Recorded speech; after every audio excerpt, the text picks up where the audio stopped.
It's Taya, and this is my story on how I healed myself from uterine fibroids. I'm not a licensed physician or an herbalist. I am a licensed yoga instructor and a woman that just self healed herself.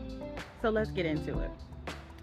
It took me some time to build up the courage to tell my story, and I really don't know why, because it takes more courage to actually say, I'm going to self heal myself and say no to all the things that I think that may be hurting me, than to actually share your review.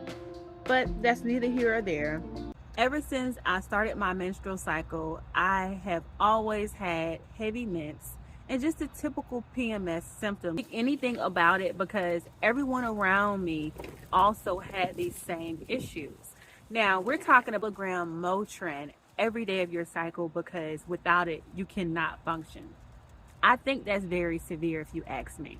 Now, later in my adulthood, I realized that having those type of menstrual symptoms, they're not normal, and it's directly linked to our diet and our lifestyle. But we'll talk about that in another video. For now, let's jump back into my diagnosis with uterine fibroids and how I was able to self-heal myself. So let's get into it. So after I had my fourth child, who is now 6, I my PMS symptoms just they got worse. They were uncontrollable. Okay, I would bleed in between my menstrual cycles, and my stomach was always bloated. Now I still have the mom pooch, but y'all, I looked like I was carrying a baby. Okay, it was like really bloated, and I even told my husband that it felt like something foreign is just sitting right here on my stomach that does not belong to me. And I just wish I can just pull it out. I don't know what it is. So it took some time for them to give me a diagnosis. Okay. So before I got the diagnosis of having uterine fibroids, I was told that to treat the bleeding and the PMS symptoms, I should go on birth control, which would regulate my hormones, but it may get worse before it get better. WTF, no ma'am. Okay, so I did not accept the birth control, and I just continued to just deal with life being uncomfortable.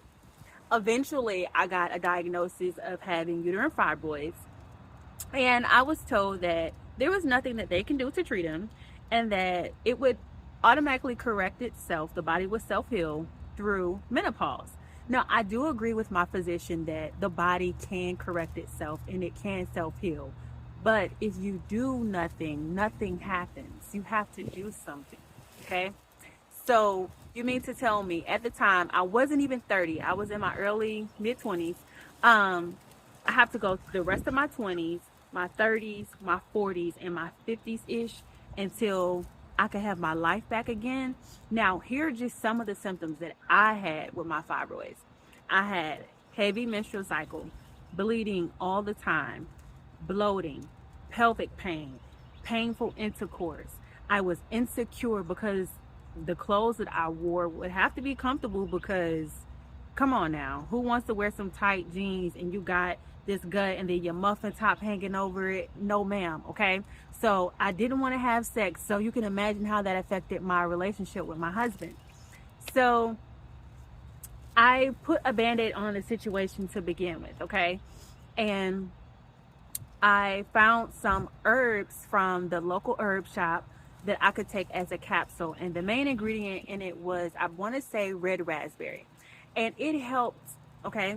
But I noticed that when I stopped taking it, my symptoms would come back and it would be worse. And much love to Dr. Hampton, who told me this. She planted this seed in my mind. She said that if your body should be able to go without it eventually. It's okay to use it for a little while, but not forever. And you need to get to the root of the problem. So she planted that seed in my head. I didn't take it and run with it at the time. I came back to it. So I put a band-aid on it and was taking those supplements. Meanwhile, I also changed my diet a little bit. This is how. Just a basic American diet where you have your portion sizes, you have your protein, your grains, your veggies, your fruits. Don't eat after 8 o'clock. Okay, so I was able to shed my baby fat by doing that, okay? And take my herbs. I was feeling okay. 3 years later, no ma'am, it got worse. It intensified really bad, and I had to do something.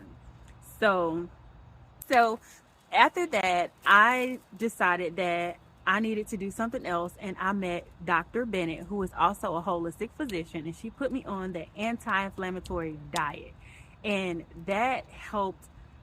She also gave me some supplements that I can take. So that probably treated the problem maybe 50%.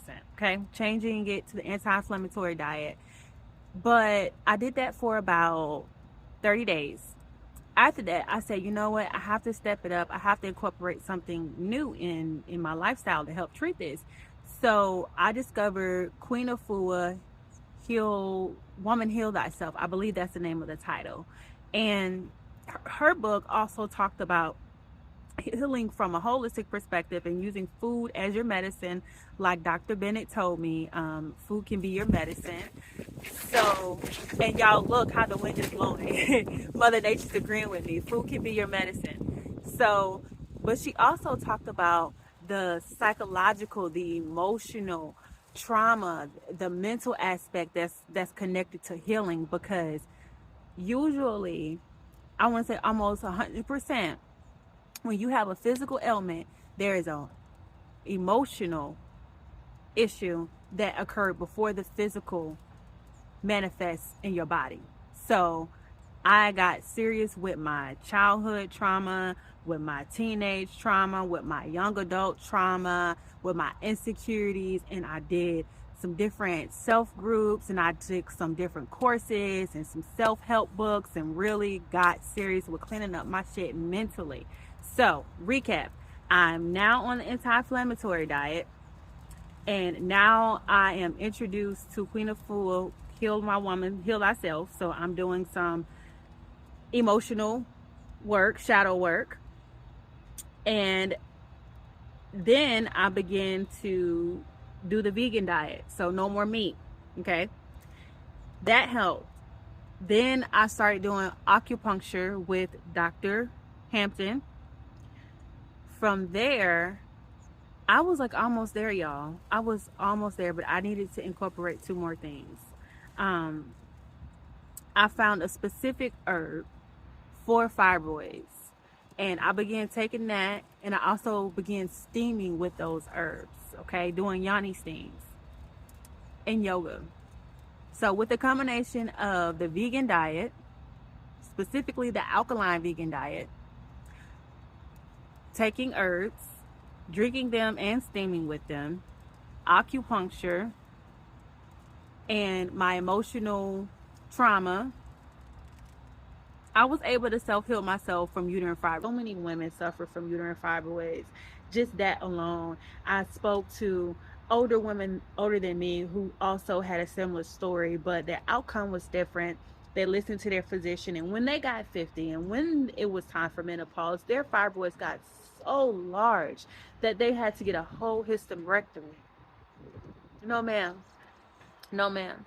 So our bodies can self-heal, but we just have to put in the work. And I want to say it may have taken me a year. I didn't fully document the timeline of how long it took me, because I knew that I would get discouraged on how long it's taking. So I just had to fall in love with the process and fall in love with the day by day. So this is my story. Thank you for listening. I hope you guys stay healthy. I hope you guys continue to advocate for yourselves and just believe that your body is already pre-programmed to self-heal itself. You just have to just put it in the right environment, and you have to have the right tools. All right. I love y'all. Be blessed.